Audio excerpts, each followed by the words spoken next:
Nuestra conferencista de lujo es la doctora Jacqueline Pechard. La voy a presentar muy brevemente. Jacqueline, déjenme decir primero que Jacqueline es mi amiga de toda la vida, colaboradora de toda la vida, colega muy querida. Es doctora en Ciencias Sociales por el Colegio de Michoacán, socióloga y maestra en Ciencia Política por la UNAM, profesora titular de la Facultad de Ciencias Políticas y Sociales de 1979 a 92, la perdimos un rato, la recuperamos en 2003, y coordinadora del Seminario Universitario de Transparencia de la UNAM desde 2013. Fue profesora investigadora del Colegio de México de 1992 a 1998. Ha sido también profesora en el Instituto José María Luis Mora, en el CIDE y en el Tecnológico de Monterrey. Es miembro del Sistema Nacional de Investigadores nivel 2 e integrante del órgano de gobierno del CIDE y del Colegio de Michoacán, y fue investigadora visitante en el Woodrow Wilson Center en 2005. Además de todos esos méritos académicos, Jacqueline Pechard fue consejera electoral del Consejo General del IFE entre 1996 y 2003, fue comisionada presidenta del IFAI de 2009 a 2013, ya había sido comisionada del IFAI desde 2007, asesora de la División de Asistencia Electoral de las Naciones Unidas para Irak en 2004 y para Líbano en 2005, miembro titular del Seminario de Cultura Mexicana de 2007 a la fecha, y en el último periodo de 2017 a 2018 fue presidenta del Comité de Participación Ciudadana del Sistema Nacional Anticorrupción. Todos estos últimos cargos le dan a Jacqueline una experiencia profesional, además de la experiencia académica muy importante, que es la que hoy nos hará partícipe en esta conferencia sobre la corrupción y la agenda nacional. Me dice Jacqueline que va a bajar para presentarla desde allá, así que yo también me voy a bajar para verla desde enfrente. Bueno, muchas gracias. Gracias a Cristina por esta presentación y gracias a ustedes por estar aquí el día de hoy. Bueno, efectivamente lo que voy a hacer es platicarles sobre la corrupción, que pues no tengo que decirles mucho, es un tema que… A ver si esto como… No. Hello, ¿cómo le hago para…? Ya. Bueno, que una de las cosas que vale la pena plantearse o arrancar es que la corrupción ya ha rebasado los márgenes de las fronteras. ¿Algo hice? Entonces, bueno, es que ahorita se descargó el contacto, pero ahorita no lo reponen y mientras yo les voy platicando. Una de las cosas que uno piensa respecto, y me pongo aquí porque si no puedo ver mi presentación y no me la sé de memoria. Entonces, la verdad es que cuando uno piensa en la corrupción, uno piensa que es algo que ha sido parte nuestra toda la vida, que tiene una característica casi mexicana y sin embargo no es así. Es decir, la corrupción se ha convertido en un tema de agenda global. Y tan es un tema de agenda global que hace 2 años, en Londres, en mayo de 2016, se organizó una gran cumbre global anticorrupción. ¿Y qué fue lo que dijeron los países en esa cumbre global? Dijeron, bueno, el tema de la corrupción no es solamente un tema que esté inscrito dentro de las fronteras nacionales, sino que a partir justamente de la globalización en materia de información, en materia financiera, lo que vemos es que la corrupción fluye entre países también. Y lo vemos, por ejemplo, en todo lo que tiene que ver con los Panama Papers, con este tipo de paraísos fiscales, en donde distintas personas van y colocan su dinero, invierten en esos paraísos fiscales para evadir impuestos, para ocultar los fondos que tienen. Y no es una cosa ilegal, pero es una cosa que, pues, si no tiene una revisión, si no hay una rendición de cuentas de cuánto se pone fuera, si eso que se pone fuera pagó impuestos nacionales previamente, entonces se ha convertido en un asunto de, digamos, de preocupación internacional. Y una de las cosas que los países en ese momento, en el 2016, dijeron es: tenemos que ponernos de acuerdo los países para intercambiar información financiera. Si normalmente la información financiera y la información fiscal, la que tiene que ver con la recaudación de impuestos, son informaciones que están protegidas ya sea por el secreto bancario o por el secreto fiscal. Y lo que hacen los países justamente para atacar los flujos de recursos de unos países a otros a través de paraísos fiscales es que se amparan justamente en ese secreto de la información que protege justamente los patrimonios de las personas y también lo que pagan en términos de impuestos. Entonces los países han dicho, pues tenemos que compartir la información entre países a partir de un acuerdo entre los países como una forma de prevenir o de inhibir este tipo de casos de corrupción. Y además que después del 2016, pues a partir de esa cumbre, lo que dijeron los líderes de los distintos países fue: bueno, pues también tenemos que pensar qué vamos a hacer con los paraísos fiscales, ¿no? Pero, digamos, eso todavía no hay una nueva reglamentación, pero esto es para decirles que es un tema que preocupa, ¿no?, a todos los países. Entonces, cuando nosotros pensamos en la corrupción en México, pues no es algo que nos llame la atención como de que es una situación nueva. Bueno, eso es lo que les pongo, es a la Cumbre Internacional Anticorrupción, lo que ha sido la forma de definir la corrupción, el uso y abuso de posiciones de poder.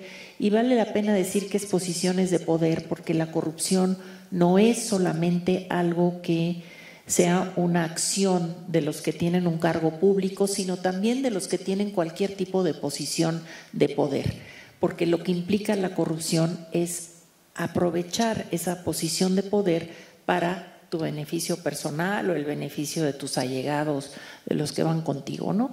Tiene mucho que ver con el asunto económico, ¿no? Es decir, normalmente asociamos corrupción a un abuso que hace que te apropies de dinero que no es tuyo para hacerlo tuyo, pero no es solamente eso, son utilizar tus cargos para acercarte a ciertas personas en lugar de que pasen por un concurso de oposición, o si eres un juez, pues haces un dictamen o haces un juicio a favor de alguien para favorecer a A o B. Es decir, sí tiene que ver con el ejercicio de un cargo o de un lugar de poder.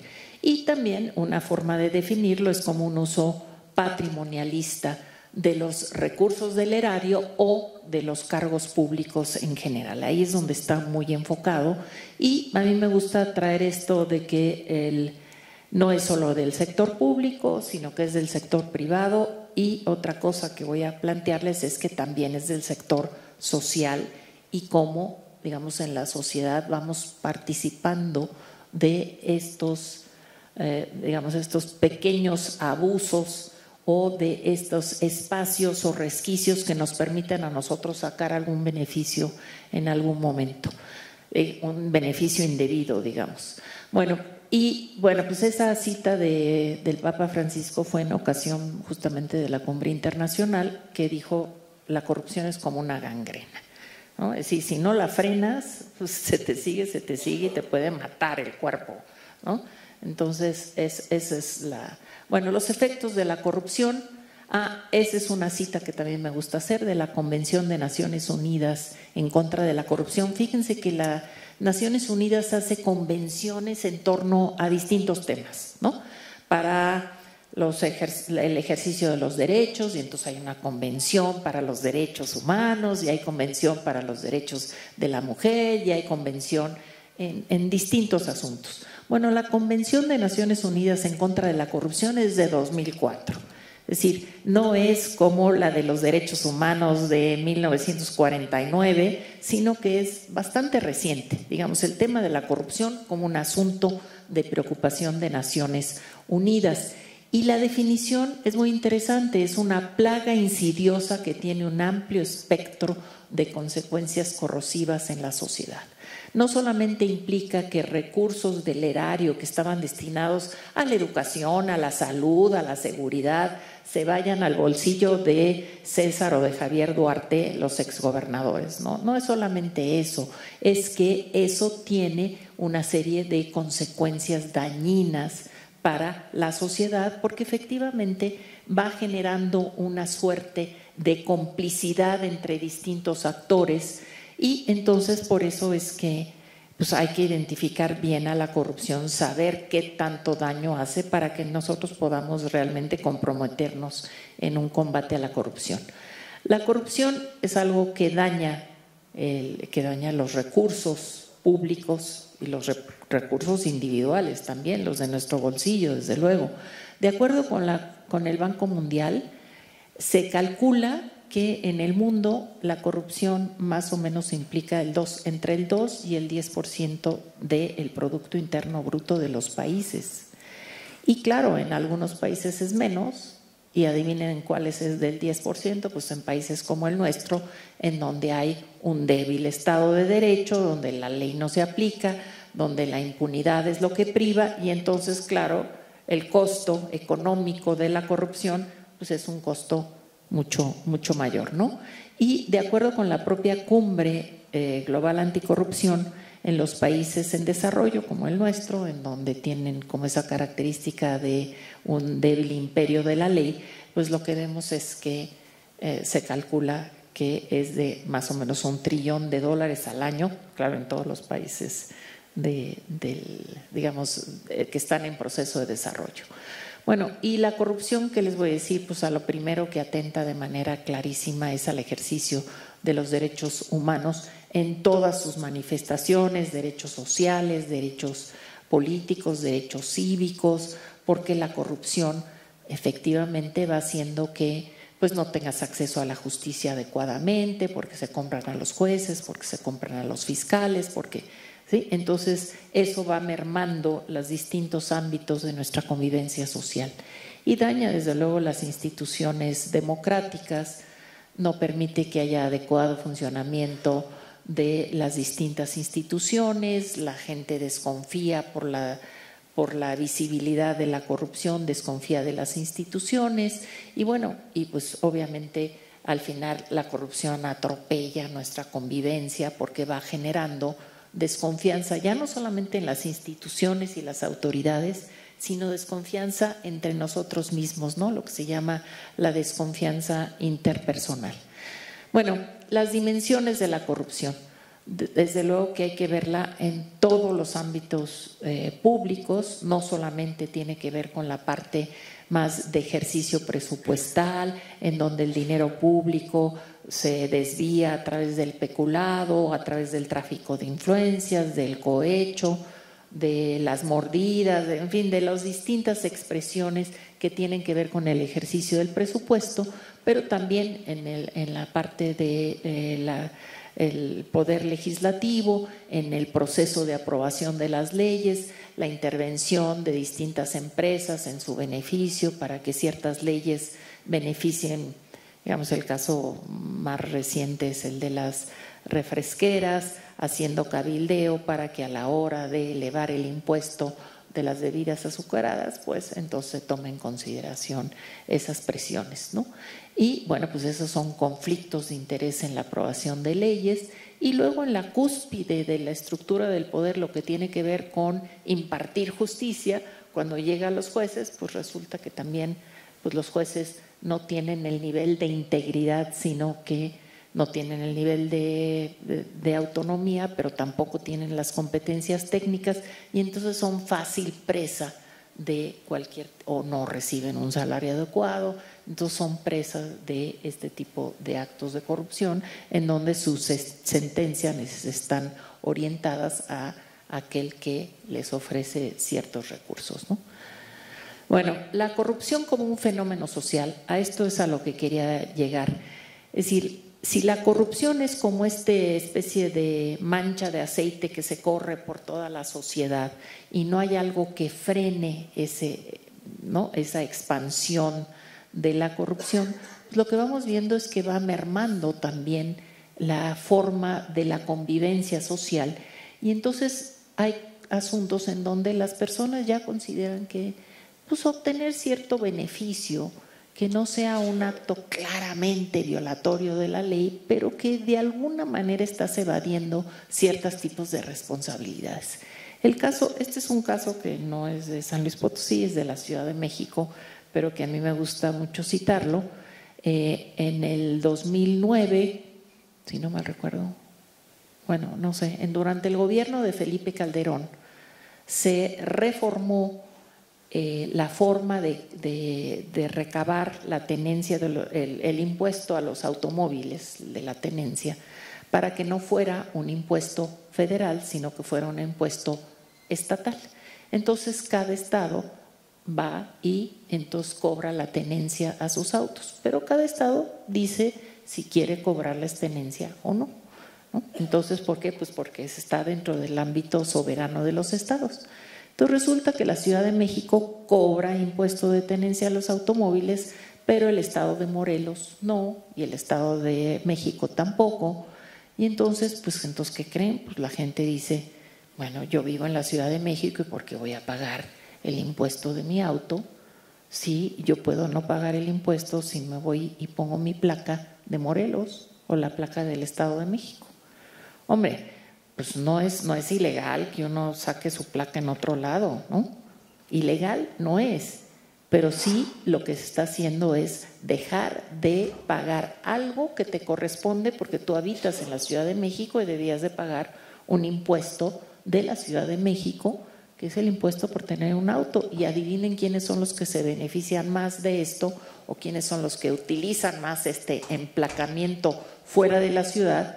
Los autos más ricos, porque los autos más ricos, quiero decir, los que cuestan más de 250,000 pesos, pues son los que pagan un impuesto más alto y entonces prefieren ir a emplacar fuera. Y no solamente esto, sino que lo que sucede es que las propias agencias de automóviles, a la hora que tú llegas y dices voy a comprar un coche que me cuesta 400,000 pesos y que tienes que pagar 60,000 pesos de impuestos, pues mejor me voy y no pago nada, ¿no? Me voy y lo emplaco en otro lugar. Y lo que calcula Mexicanos contra la Corrupción, que es una organización que ha estado haciendo investigación sobre corrupción, es que la Ciudad de México deja de recibir alrededor de 2,000 millones de pesos al año por la falta de pago de tenencia de las personas. Entonces, esto es para darles un ejemplo de cómo pues sí hay algo en donde, si quieren, hay una suerte de tolerancia frente a la corrupción, porque es un acto de corrupción no pagar impuestos, ¿no? Es decir, desviar eso que es tu responsabilidad por tener un auto y por vivir en la maravillosa Ciudad de México, bueno, pues entonces, ¿no? Y circular a 12 por hora, ahora circulamos a 12 por hora en la Ciudad de México. Entonces, bueno, eso es para que vean cómo, pues sí, efectivamente, y esto es para decirles algo, ¿no? Y si volteamos y vemos pues todo el asunto de las candidaturas independientes, pues también vemos que pues es algo bastante extendido de que, bueno, pues si está muy complicado hacer algo, pues yo le doy un poquito la vuelta a la ley y puedo burlarla. Y esto habla, hombre, no de que la corrupción esté en nuestro ADN ni que sea cultural, pero sí es una forma de actuación más o menos permisiva que tiene que ver con pues una suerte de como de pequeña revancha frente a la corrupción grande, la corrupción esta, la que se benefician quienes tienen un cargo público o una posición de poder.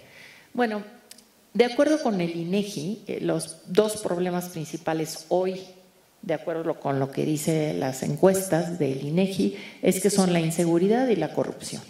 Y no cabe la menor duda de que la corrupción incide, gravita alrededor de la inseguridad, porque los policías pues reciben recursos no solamente del crimen organizado, sino de los propios gobiernos, de las propias distintas autoridades, pero no solamente de ellos, ¿no? Y creo que un poquito más adelante les voy a poner un poco qué es lo que yo pienso, por qué la corrupción va en unas redes y que no solamente atañe a las autoridades, ¿no? Al exgobernador o al funcionario de Pemex, no, sino que también involucra a otros profesionistas, y eso es lo que hace que sea una cuestión que tiene una dimensión también social. Bueno, la corrupción está bien enraizada en nuestras estructuras del sistema político mexicano, a pesar de que el presidencialismo ha perdido una serie de facultades, pues sigue habiendo enorme concentración del gobierno federal, y yo les diría sobre todo en lo que tiene que ver con la distribución de los recursos. Ahí es donde nosotros vemos un enorme poder centralizado, y entonces esto hace que haya una debilidad de pesos y contrapesos en cuanto a la vigilancia, en cuanto a la rendición de cuentas, no solamente en el ámbito federal, sino en el ámbito de los estados, ¿no? Donde a veces es mucho más fuerte el control del gobernador frente al Congreso.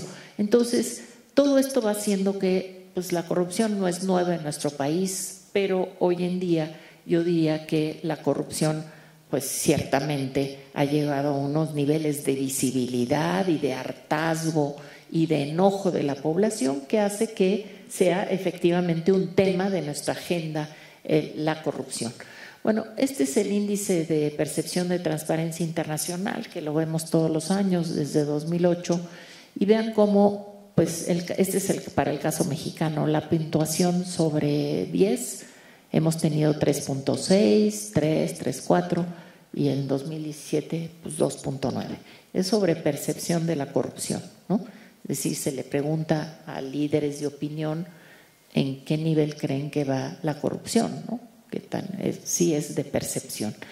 Y sobre la posición en los 178, 180, 182, depende de cuántos países encuesten cada año Transparencia Internacional, pues estábamos en el lugar 72 en el 2008 y ahora estamos en el lugar 135. Es decir, es evidente que hay una percepción cada vez más sensible, más clara y contundente de que hay corrupción en nuestro país. Y se lo vemos con la hermana gemela de la corrupción, que es la impunidad, que es la falta de castigo frente a los casos de impunidad, ¿no? Porque no hay imperio de la ley, porque no se castiga al que corrompe o al que se deja corromper. Entonces, pues nos vemos fatal, ¿no? De acuerdo con el índice global de impunidad, que considera a 69 países, México está en el lugar 66, ¿no? Pues, o casi en el último lugar, ¿no? Y de acuerdo a la Universidad de las Américas, que ha venido haciendo, la que está en Puebla, ha venido haciendo un índice de impunidad en México, pues la impunidad alcanza el 98%, es decir, solo 2% se castiga, solo 2% de las violaciones o de los delitos se castiga. ¿Por qué estamos tan mal ubicados? Todo esto es siempre sobre percepción, ¿no? Es preguntarle, por ejemplo, ayer INEGI sacó un índice sobre la calidad del gobierno, ¿no? Y entonces pregunta, a ver, ¿tú has sido objeto de algún tipo de, que te pidan una mordida o que te pidan algún tipo de intervención para que te hagan un trámite o para que o para un pago tienes que pagar algo y entonces pues te piden un recurso, o peor aún en sectores como salud, en donde pues hay unas grandes compras de medicamentos que se hacen ahora consolidadas para reducir los costos, y resulta que cuando llegan las personas al hospital le dicen, pues ¿qué crees? Que no hay material quirúrgico, entonces si quieres que te operemos, pues tienes que traer tu material o tienes que traer tus medicinas porque estamos desabastecidos. Y uno dice, bueno, ¿y dónde están todas las compras? Ah, pues es que se hicieron unas grandes licitaciones y las licitaciones fueron públicas y sí, está bien, vamos a suponer que sí. Y cuando llegaron los materiales y las medicinas, llegan a los grandes almacenes, y quiénes controlan los almacenes y a dónde llegan, y si no hay quien se apropie de esas medicinas en los almacenes o cómo se distribuye. Entonces, como todo es una cadena, no puedes tú solamente vigilar que tú abras a un contrato a licitación y ya vigilé que se hizo la licitación, sino que tienes que ver, ahora ya compré, llega la compra, a dónde llega, cómo se distribuye y si llega finalmente a los hospitales, ¿no? Y esas son cosas, pues, la verdad, de mucha gravedad. Entonces, bueno, la corrupción no es nueva, pero los grandes actos de corrupción sí, y cada vez son más visibles, pues porque hay pluralidad, porque hay competencia, porque hay partidos distintos, porque hay una mayor transparencia en nuestro país, más acceso a la información, hay un mayor periodismo de investigación, que todavía en México es pues como muy focalizado, ¿no? O sea, Aristegui, Animal Político, de repente por ahí en algunos medios de comunicación aparecen periodistas que no solamente entrevistan a los políticos, sino que hacen investigación a través de solicitudes de información, y sí han logrado, pues Animal Político fue el que sacó lo de la Casa Blanca, fue el que sacó lo de la estafa maestra, así, a partir de puras solicitudes de información, ¿no? Es decir, allegándosele de la información que es una información pública. Y bueno, el hartazgo ciudadano. Y hay una cosa curiosa, hay un hartazgo ciudadano frente a la corrupción, pero al mismo tiempo hay una cierta tolerancia frente a la corrupción cuando nosotros nos beneficiamos un poco de ella, ¿no? A lo mejor de esta que es la que corre en las ventanillas de las oficinas públicas, la menor, ¿no? No son los 40,000 millones de pesos que se robó Javier Duarte, no, pues a eso no alcanza las personas en general, pero sí hay una contradicción entre una cierta tolerancia si yo me beneficio y un gran hartazgo y un gran enojo frente a la corrupción de los grandes, digamos, de los grandes políticos. Bueno, esta cuestión de la oleada de la corrupción que atraviesa el mundo, en esto que yo les decía que es global, bueno, pues una de las cuestiones que hemos empezado a ver en México es que los poderes económicos se beneficiaban de estos actos de corrupción con cohechos, ¿no? Con mordidas. Bueno, si tú me das ese contrato, pues yo te doy el 10% del contrato. Y es decir, participando, me gano el contrato, aunque me cueste un poquito, ¿no? Lo que calcula los mismos mexicanos contra la corrupción que pagaban los empresarios para ganar un contrato era más o menos del 5% de lo que estaba involucrado. Bueno, hoy lo que hemos visto es que los empresarios han dicho, pues ya estuvo suave, de que yo tenga que estar pagando una suerte de impuesto adicional para que yo pueda tener acceso a una licitación o a un contrato de obra pública. Bueno, una de las cosas que a mí me gusta citar es a Claudio Lomnitz, que es un investigador de la Universidad de Columbia, pero también del Colegio de México. Él dice que en México la corrupción era algo casi funcional al sistema, porque el sistema tenía tan malas formas de captar impuestos que entonces, como no captaba los suficientes impuestos en el viejo régimen, digamos en el del partido hegemónico, entonces lo que hacía es, bueno, yo no tengo suficiente para pagar a las policías, para pagar a mis empleados gubernamentales, entonces pues que ellos capten por alguna vía, ¿no? A través de las pequeñas mordidas, digamos, de las del día a día. Pero en todo caso, la corrupción llegaba a ser funcional al sistema porque aceitaba todas las redes burocráticas ineficaces. Entonces, en lugar de que tú te tardaras en un trámite 3 días, ¿no? Porque llevaste los papeles que decía en la ventanilla, pero ya cuando llegas te dicen, pues es que en la ventanilla no dice, pero también tiene que traer un comprobante de domicilio. Te vas a tu casa, traes el comprobante de domicilio y te dicen, pues tampoco le dije que le falta la foto, ¿no? Entonces, pues te van haciendo todos los trámites muy pesados como para que tú efectivamente digas, bueno, ¿de cuánto es para que me lo agilice, ¿no? Entonces, pues sí era funcional. Bueno, la corrupción ya hoy en el pluralismo, pues sí, se enmarca ya en un régimen plural, y lo curioso es que seguimos arrastrando parte de aquello del viejo régimen, ¿no? Esta cuestión de cómo aceitar las malas prácticas burocráticas, malas prácticas y malas capacidades también, ¿no? Porque luego la gente que te atiende no sabe muy bien cómo hacer el trámite, cómo llenar un formato, y tú como usuario menos sabes, ¿no?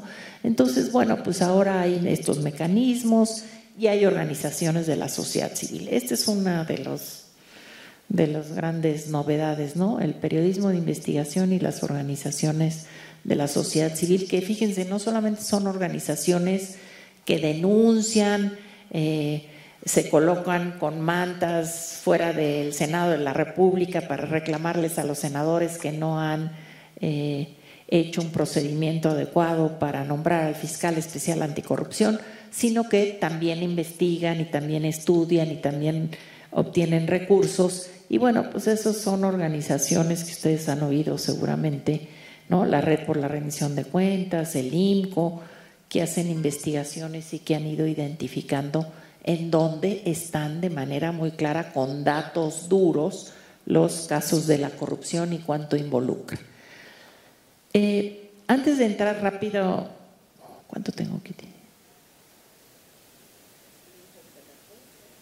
Bueno, entonces todavía, me tomo 10 minutos más. Bueno, en México ya llegó un momento en que el tema de la corrupción hay que hacer algo, y entonces, bueno, pues volteamos a ver qué modelos había en el mundo, ¿no? Entonces está el modelo de Guatemala, que es un modelo en donde Guatemala dijo, no, yo aquí adentro de Guatemala yo no voy a poder combatir la corrupción, necesito que venga alguien y me ayude, y entonces Naciones Unidas le arma, ¿no?, una agencia y una fiscalía para efectivamente analizar los casos y apoyar a las propias instituciones guatemaltecas, ¿no?, para no dejarlas solas. ¿Y qué es lo que pasa? Es que dicen, bueno, es que si nos dejan solas, pues los gobiernos nos capturan y entonces ya no podemos hacer lo que tenemos que hacer, que es investigar, que es detectar los actos de corrupción y después sancionarlos, ¿no? Entonces están capturados los jueces, están capturados los fiscales, y entonces pues mejor que venga alguien de fuera.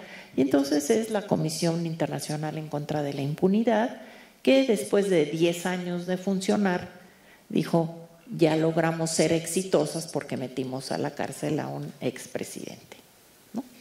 Entonces esa fue como la prueba de que había sido exitoso esa intervención de digamos acompañamiento, para no llamarle intervención. Rumania, cuando Rumania quiere entrar a la Unión Europea le dice, con tus niveles de corrupción aquí a este grupo de amigos no entras. Entonces nosotros te vamos a ayudar también con la Agencia Nacional de Integridad para que persigas a los corruptos de manera eficaz con este acompañamiento de fuera. El caso de Brasil es muy interesante porque ese sí es desde adentro, pero tienen una historia que desde 1980 vienen trabajando para darle autonomía a fiscales, o sea, al Ministerio Público y a los jueces. No quiere decir que todos sean independientes y demás, pero sí hay una vía en donde se hacen procedimientos, concursos, etcétera, para garantizar que hubiera jueces. Y efectivamente, sí ha habido jueces, ¿no?, que han logrado que pues se pueda meter a la cárcel. No solamente, ahí les puse a Lula da Silva, pero pues también han metido al líder del Congreso, han metido a muchísimos políticos y de distintos partidos políticos. Entonces y es gracias a que pues, existe no solamente el gran juez anticorrupción, Moro, ¿no? Sergio Moro, sino que también hay otros jueces que han sido independientes. Y en Honduras, fíjense, en Honduras es un caso interesante, también dijeron solitos no podemos, alguien que nos ayude, y entonces la OEA les armó una misión de acompañamiento, de apoyo contra la corrupción y la impunidad, la MASI, y entonces lograron arrestar a una ex primera dama por casos de corrupción. Pero una vez que la arrestaron, entonces fueron tales las presiones de la clase política sobre ese enviado de esta misión, que entonces el enviado de la misión dijo, ahí se ven con su país y yo ya me voy, y entonces renunció el jefe de la misión. No es que no exista la misión, ahí sigue, pero lo que les quiero decir es que tampoco es una cosa que corra, que llega una misión de la OEA y entonces ya todo se empieza a funcionar y empiezan a castigar a los corruptos.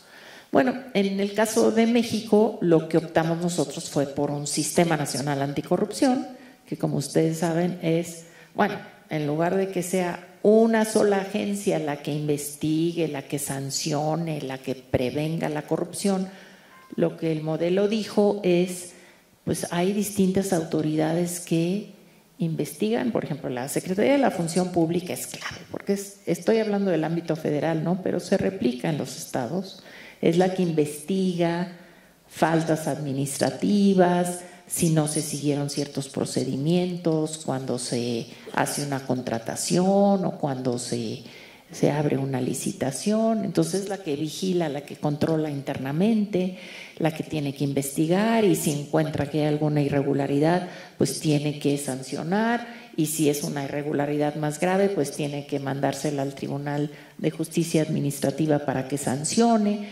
Y entonces el tribunal sanciona y la Auditoría Superior de la Federación pues investiga cómo se ejercieron los recursos de la cuenta pública y si encuentra irregularidades igual hace denuncias ante la PGR o ante el Tribunal de Justicia Administrativa. Y bueno, pues todos los que ven ahí que forman parte del sistema, que es la Secretaría de la Función Pública, la Auditoría Superior de la Federación, el INAI, que es el de acceso a la información, el Tribunal de Justicia Administrativa, el Consejo de la Judicatura Federal, que es parte del Poder Judicial, entonces tiene que ver con los jueces, y el Fiscal Especial Anticorrupción, la FEA, que están presididos, pues se llama FEA, la verdad, ¿no? Pero pues ojalá y fuera fea para los corruptos, ¿no? Pero pues primero se tiene que tener a un titular, primero, empezando por eso. Y el problema de no tener titular es que no se pueden tipificar los delitos como delitos de corrupción porque lo que dice la reforma al Código de Procedimientos Penales es que los delitos de corrupción van a tipificarse como delitos de corrupción cuando haya un fiscal especial anticorrupción. Entonces, si no hay fiscal, pues no hay delitos anticorrupción. Y uno dirá, ay, ¿a poco no hay delitos de peculado desde antes? ¿No? Aunque no le llamáramos delitos de corrupción, era sacar dinero público y usarlo para otra cosa, ¿no? Entonces, si se saca ese dinero y se llama peculado, pues nada más que la ley ahorita no dice que es acto de corrupción. Y entonces, si no es acto de corrupción, pues no está funcionando el sistema anticorrupción, porque no hay fiscal especial anticorrupción. Y la gran novedad es que no tenemos a la OEA o a la ONU, sino que tenemos a un cuerpo ciudadano, ¿no? Esa es como nuestra gran esperanza, ¿no? Es decir, el ciudadano vigilante, pero no vigilante desde fuera, ¿no? Como un consejo consultivo que le pides, a ver qué te parece lo que yo estoy haciendo, sino desde dentro. Desde dentro, y lo que tiene que hacer es decir, a ver qué estás investigando y quiero saber cómo se ha avanzado y cómo te coordinas entre la Auditoría Superior y la Fiscalía, ¿sí? Eso es lo que hace el Comité de Participación Ciudadana. Digamos que si quieren, acá lo que se apostó es a que la vigilancia ciudadana fuera la que potenciara el trabajo de las distintas dependencias que investigan, detectan o sancionan los delitos en materia de corrupción. Bueno, el Sistema Nacional Anticorrupción, decimos que tiene un año, en realidad no tiene ni siquiera un año, pero cuando se formó el Comité de Participación Ciudadana fue en febrero del 17, entonces a febrero del 18 pues sí fue un año. Pero lo que dice la ley es que para julio de 2017 tenía que estar ya construido, con todos los magistrados del tribunal, con la FEA, ¿no? Con la Auditoría Superior de la Federación. Y bueno, ahí les debo decir que la Auditoría Superior de la Federación ya nombraron al auditor, no se nombró como se quería, como los ciudadanos queríamos que fuera un procedimiento abierto, claro, en donde se dijera los criterios, por qué se escoge a David Colmenares y no se escoge a, no sé cómo se llama otro, Orsi. Bueno, y por qué son ellos y por qué no son otros. En fin, lo que han dicho los ciudadanos es, en los procesos de selección de los distintos cargos del sistema anticorrupción, necesitamos que haya procedimientos abiertos de selección, que no se seleccione en lo oscurito, de dedazo, porque es mi amigo, porque me va a cubrir las espaldas. Entonces, si no abres los procesos para que todo el mundo los pueda ver, pues difícilmente puedes tú tener garantías, cuando menos de inicio, en que puede efectivamente lograrse que el sistema funcione, que eso es lo que queremos. Pero en realidad, cuando debía de haber arrancado es el 18 de julio de 2017. ¿Qué avances hizo el Comité de Participación Ciudadana? Pues lo que hicimos fue insistir en que los nombramientos tenían que ser abiertos, transparentes, auditados por la sociedad civil. ¿Y qué fue lo que logramos? Pues que no se hicieran los nombramientos. Como no eran abiertos, transparentes, pues no se hicieron los nombramientos. Bueno, entonces ya verán que pues una victoria pírrica, ¿no? Porque tú dices, tiene que ser así los nombramientos, abiertos y auditados. Ah, pues no los hacemos abiertos y auditados, pues ahí están pendientes, ¿no? Entonces, pues sí frenas, pero necesitas que efectivamente la Cámara de Diputados o el Senado, a quien le toque nombrar, pues que lo haga de manera transparente, abierta, etcétera. Bueno, entonces, ¿qué hicimos? Mociones, exhortos, denuncias, incluso como ciudadanos pues hicimos amparos y además hasta los ganamos, unos amparos en contra de los congresos estatales que tenían que legislar para hacer sus sistemas locales anticorrupción a imagen y semejanza del sistema nacional y pues no los hacían. Y entonces el Comité de Participación Ciudadana lanzó amparos en contra de los congresos locales y apenas el mes pasado los jueces nos dieron la razón. Ahora pues hay que ver que los congresos se activen y puedan hacer sus distintos sistemas locales anticorrupción.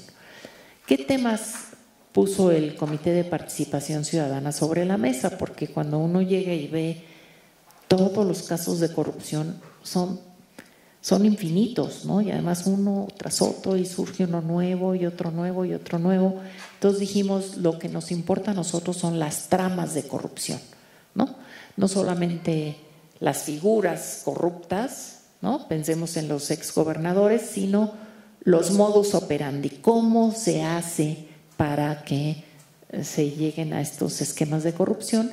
Y entonces dijimos pues, la corrupción en campañas políticas, que es como la madre de todas las tramas de corrupción, ¿no? Si ustedes ven cualquiera de los casos que hoy hay en la mesa de exgobernadores, el caso de Odebrecht, el caso de Oceanografía, los casos que ustedes quieran de corrupción, van a ver que siempre hay un supuesto de que fueron recursos que fueron a campañas políticas, federales o locales.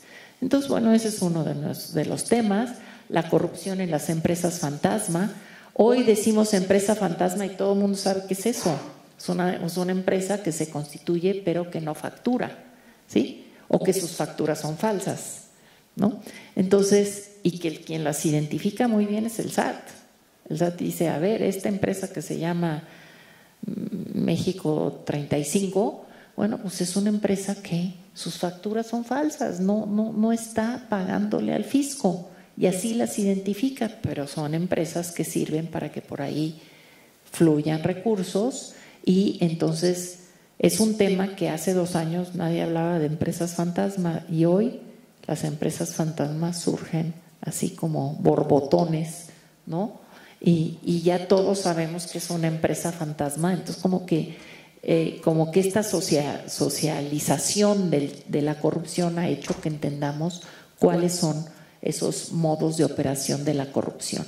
Bueno, la corrupción en la obra pública, que no necesito decírselas, ¿no? Carreteras, ustedes no saben, pero el socavón, se han de haber oído del socavón, que es una ampliación de la carretera México-Cuernavaca, en donde pues se calcularon miles de millones para construirla, al final salió el doble de los miles de millones y además a las 3 semanas se hizo un hoyo y murieron 2 personas, ¿no? Entonces uno dice, bueno, pues obviamente necesitamos una investigación de la obra pública.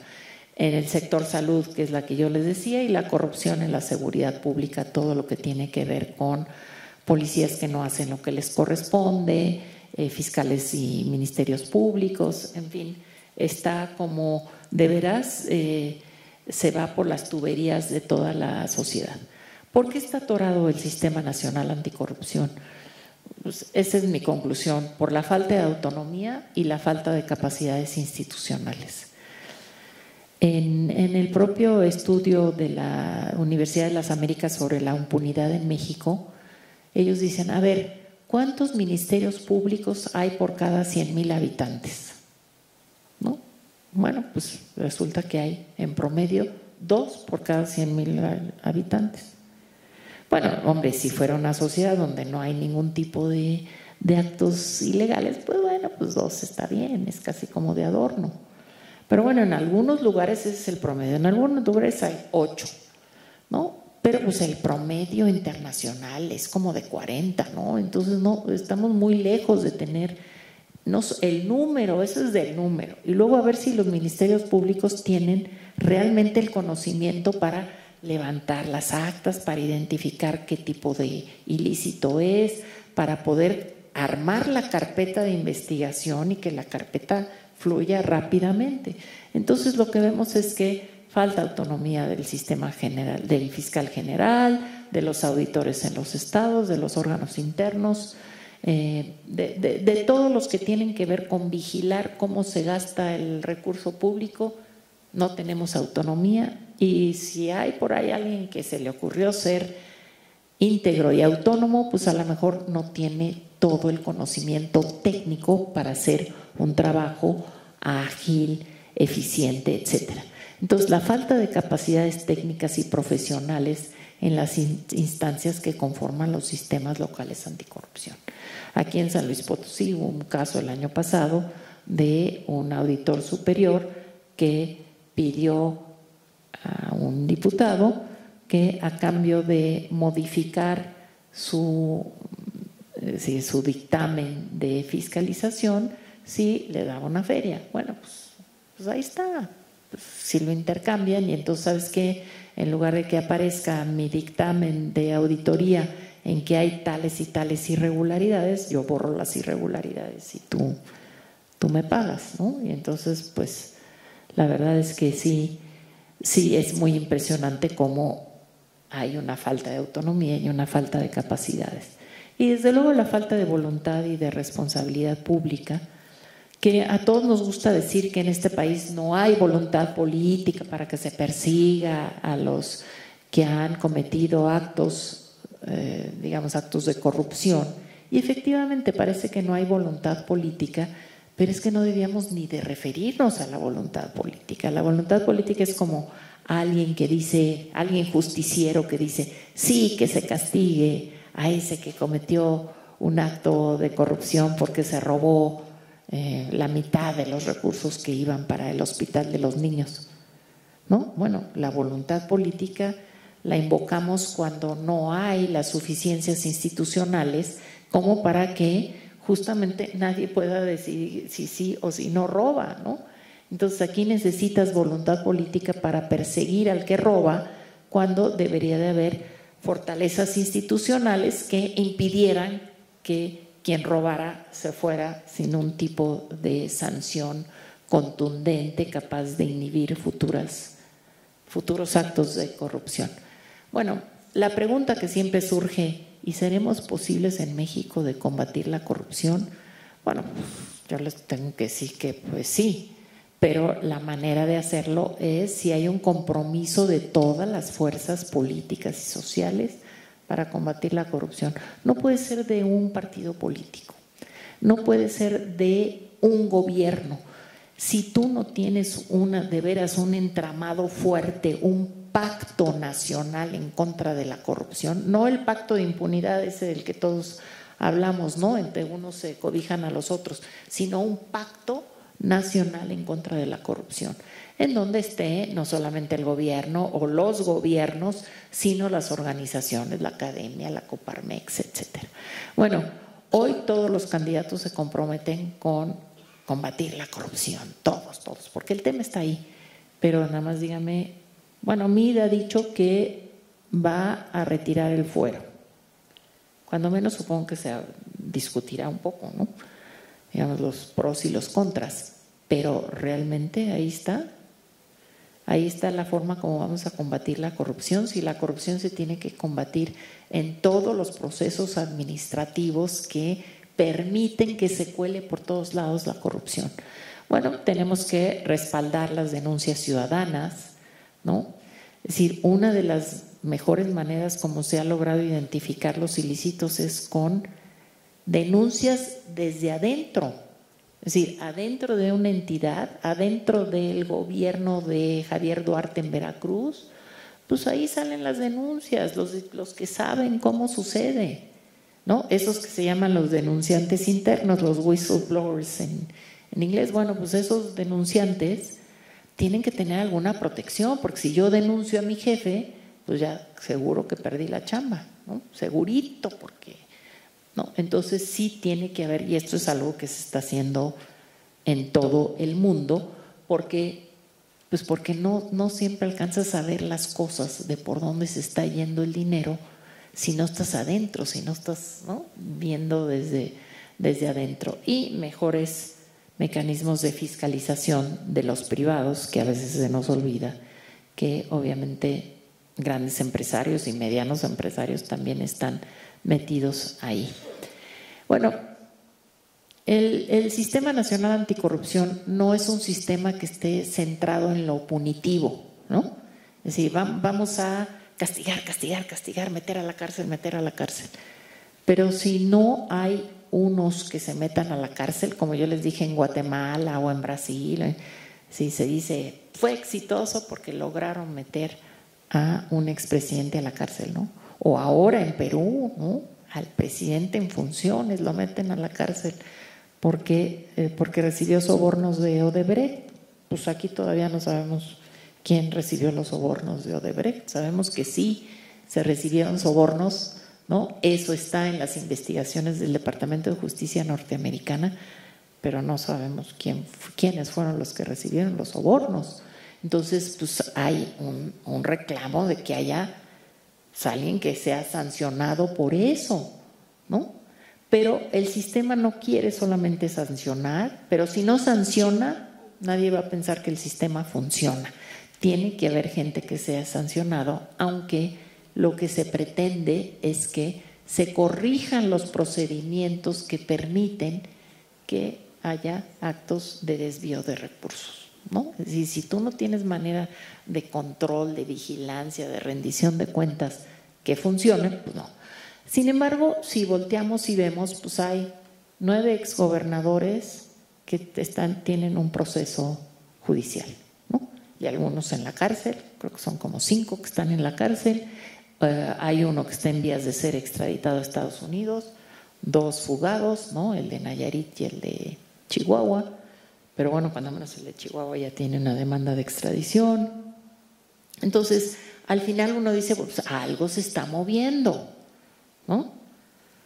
Javier Duarte está en la cárcel, pero todavía no sabemos si se va a quedar en la cárcel o no, ¿no? Es decir, porque no sabemos si el proceso judicial va a terminar en una sanción equivalente a lo que se robó el señor.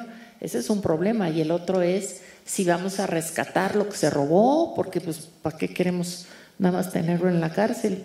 ¿No? Queremos tenerlo en la cárcel y que se rescate el erario, el recurso que se llevó, ¿no? Bueno, ahí terminé. Gracias.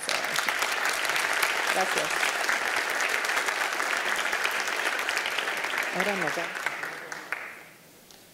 Gracias. Ahí vamos arriba. Nos quedan poquito más de 15 minutos por si alguno de ustedes quiere hacer alguna pregunta. Si hacen intervenciones, les rogamos que sean muy breves. Si hacen preguntas, todavía más breves, para que la doctora Péchar pueda contestarlas. Entonces, ahí hay un par de micrófonos si se quieren acercar a ellos o si no, hablar muy fuerte. Yo quisiera hacer un comentario y felicitarla por su ponencia y decir que el sistema financiero internacional, el sistema internacional global,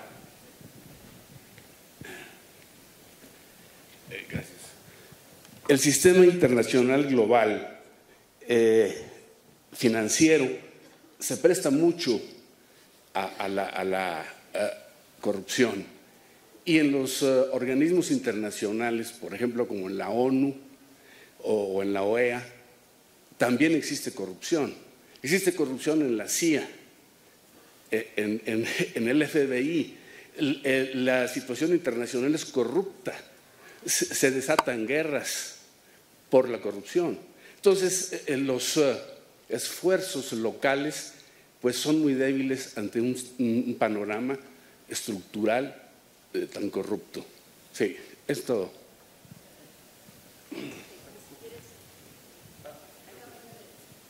Creo que sí. Hola, buenas tardes. Bueno, yo solamente quería hacer unas preguntas muy puntuales.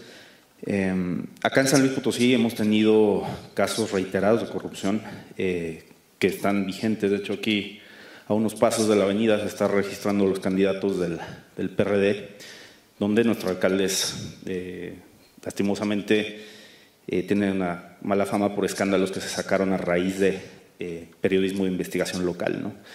Un proveedor de medicinas falso, apócrifo, que no se ha justificado. Tenemos casos en el Congreso local, ¿sí? Un diputado que no dio apoyos o los dio a alguien que ya estaba fallecido, ¿no? En donde no ha pasado absolutamente nada, o las sanciones meramente se han dicho o se han sugerido que van a ser administrativas, ¿no?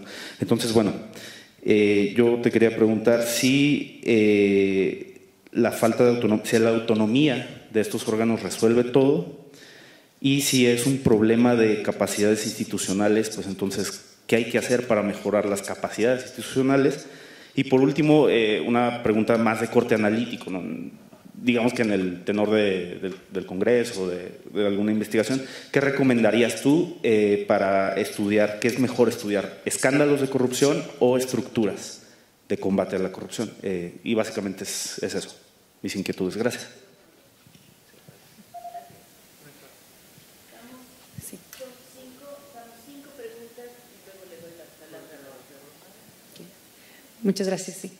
La primera pregunta que tengo es en función de si México ya estaría como en una buena posición, sobre todo a través de estas federaciones que se están creando, de las redes y demás, para poder tomar una iniciativa a nivel internacional en hacer una mejora en la ley internacional en general para protegernos un poco de los paraísos fiscales.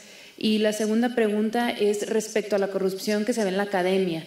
que si bien se ha tocado de manera muy superficial en escándalos como la estafa maestra, pues se ha hablado, bueno, aquí en la presentación no escuché nada al respecto al tráfico de influencia en las universidades, a cómo funciona, por ejemplo, en el SNI, en muchas formas que lo hemos también, creo que, adoptado dentro de las universidades. Entonces, sí, me gustaría escuchar un poco al respecto. Gracias. Buenas tardes. Yo quiero preguntarle a Jacqueline si ha visto en todas estas experiencias internacionales que ha revisado y en el Sistema Nacional Anticorrupción, como está contemplado, si se ha visto algo con respecto a la omisión, porque hay mucha corrupción no por actuación, sino por omisión de las autoridades, y ahí pienso que hay una cosa muy grande que tiene que ver con esta falta de voluntad política. No sé, pero la omisión de la Procuraduría, la omisión del Senado, la omisión de la Comisión Nacional de Derechos Humanos, esas omisiones, si se contemplan en los esquemas y si se está contemplando en el Sistema Nacional Anticorrupción. Yo quería agradecer la conferencia y tengo una pregunta muy concreta, pero quiero darle un sentido. Va a ser breve. Tengo un problema con la confusión conceptual que hay detrás del concepto, porque me consta que estamos denunciando y estamos poniendo en la mesa un tema, pero no encontré una definición operativa que pudiéramos utilizar como científicos sociales para investigar y para delimitar el problema. Donatella de la Porta, por ejemplo, que estuvo ahora en AMECIP, dio muy buenos elementos sobre eso. Mi pregunta concreta es, desde las ciencias sociales, ¿cómo podemos estudiar el tema? ¿Qué métodos podemos utilizar? Pero sobre todo, para empezar, ¿cuál es para ti una definición operativa que delimite bien y que nos incluya a todos los que podemos participar de actos de corrupción? Porque el problema de fondo acá es que siempre lo vemos hacia arriba, el corrupto es Duarte, no son los cientos de miles de personas que participaron de los actos de corrupción. Y la corrupción no solo es el policía que recibe la mordida, es el ciudadano que le da la mordida. Y si no lo integramos dentro de eso, pues siempre nos vamos a quedar con un discurso muy poco eficiente. Gracias. Yo solamente quiero preguntar, ¿cuál sería su opinión con respecto a las propuestas de los candidatos sobre este tema, sobre la corrupción? Gracias.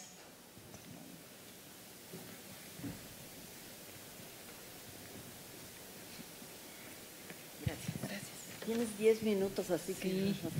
Ay, pero es que no alcancé a escribir todas las preguntas. Bueno, pues a ver si logro. Bueno, ¿qué ha hecho México respecto, de qué manera ha colaborado con esta cuestión de los paraísos fiscales? Bueno, hasta donde yo sé, no hay una colaboración. Sé que México participó en la Cumbre Global Anticorrupción y que ese fue uno de los temas más importantes, y que México ahí lo que aportó fue un principio básico, que un piso necesario para el combate a la corrupción es la transparencia. Sí, transparentar, pero no transparentar solamente en cuanto a dar información, sino transparentar más en el sentido de rendición de cuentas, es decir, en donde se dice cómo se tomaron las decisiones, por qué se tomaron, y no nada más decirte, tomamos esta decisión de construir el aeropuerto en tal lugar, ¿no? Sino toda la información que la sustenta, y después, pues cómo los recursos involucrados en algo están claramente destinados a aquello que estaban propuesto. Entonces, la verdad, lo único que sí sabemos es que a partir de lo que ha salido de información por la vía justamente de periodismo de investigación, de estos grandes consorcios periodísticos que han sacado a la luz estos paraísos fiscales, pues lo que sí sabemos es que el SAT ha podido actuar frente a aquellos que se ha reconocido como personas que tenían recursos en estos paraísos fiscales para cobrarles los impuestos mexicanos, digamos. Entonces, digamos, no hay así como un liderazgo mexicano, pues no. La corrupción en la academia, en las universidades, bueno, ciertamente, quizá yo no fui muy enfática en esto, pero la corrupción, lo que está claro es que no es una cosa en donde bailan dos, sino que están involucrados una cantidad de distintos actores. Está ya claramente identificado que notarios públicos son un actor fundamental de todo el asunto de la corrupción, que están también abogados, porque pues los abogados son los que ofrecen sus conocimientos técnicos para poder proteger ciertas acciones. Están también arquitectos en lo que tiene que ver con obra pública, ¿no? Y pues perdón que dé este ejemplo, pero cuando a Javier Duarte le identifican que tiene un rancho de no sé cuántos miles de hectáreas con quién sabe cuántas 50, no sé cuántas caballerizas, pues dicen, ¿y quién fue el arquitecto de esta construcción?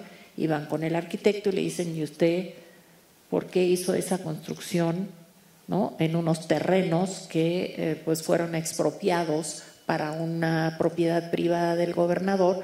Y él dice, a mí me contrató alguien y yo simplemente lo hice, no me importaba de dónde venían los recursos para hacer esa propiedad, ¿no? Entonces empieza a aparecer, y bueno, ¿y qué les digo de todos los contadores? Entonces resulta que sí, la cuestión de la corrupción involucra a muchas personas, por eso es que la parte social, más social, de responsabilidad es la que importa. Y esto tiene que ver, por ejemplo, alguien dice, ¿cómo haríamos, qué tipo de investigación respecto de la corrupción?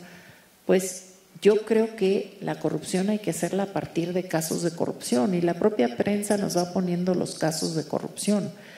Pero ¿cómo? Pues en una perspectiva en la que entendamos que la corrupción no es solamente el que tiene el cargo de poder y con quien se alía, digamos, sino que sí involucra a una serie de personas que son las que permiten que el caso de corrupción pase por abajo, que no se vea, y para que no se vea, pues tienen que intervenir distintos profesionales, digamos, de distintas materias. Entonces, eso es realmente por ahí es donde va el asunto de la investigación en materia de corrupción. Dice Silvia, la corrupción por omisión, pues por supuesto, ¿no? Creo que tienes toda la razón, la corrupción por dejar hacer, o sea, pues claro, pues si un ministerio público deja de hacer una investigación, pues ahí hay un acto de corrupción, porque no está haciendo el trabajo de investigar y no tiene alguien que vigile. Y cuando dicen, bueno, si estos actos de corrupción por omisión están contemplados en el sistema, pues por supuesto que están contemplados. Es decir, los órganos internos de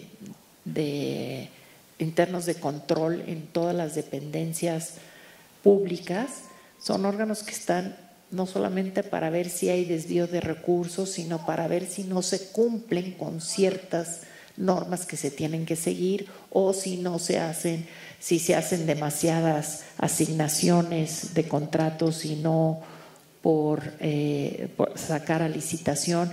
Es decir, las omisiones, por supuesto que están identificadas dentro de los procesos que se consideran de corrupción. Entonces, ¿cómo hacer la investigación de la corrupción? Y cómo, me preguntaban, bueno, pues el concepto de corrupción. Por supuesto que el concepto de corrupción es un concepto muy complejo, ¿no? Porque implica una serie de posibilidades, ¿no? Cuando se dice que todo acto de corrupción viola algún derecho humano, ¿no? Uno dice, bueno, y si yo digo la trata de personas, pues eso es una violación. ¿Hay un acto de corrupción o no? Pues muy probablemente sí, si tú ves que hay algún tipo de autoridad que está cobijando a quien fue el autor, digamos, directo del caso, ¿no? Entonces, sí es una cuestión complicada, sobre todo desde la perspectiva de derechos humanos, porque no está muy claro que todas las violaciones a derechos humanos sean actos de corrupción, porque si no, entonces ya no identificamos cuál es el acto de corrupción. Digamos que cuando uno ve toda la lista de lo que tiene la Convención de Naciones Unidas en contra de la corrupción, uno ve que sí tiene que ver con dinero. Y son, por ejemplo, abusos de autoridad, tú abusas de tu cargo para beneficiar a alguien, ¿no? Y tú dices, pero ¿qué lo beneficiaste? Pues lo beneficiaste porque hiciste que él fuera el nombrado para un cargo.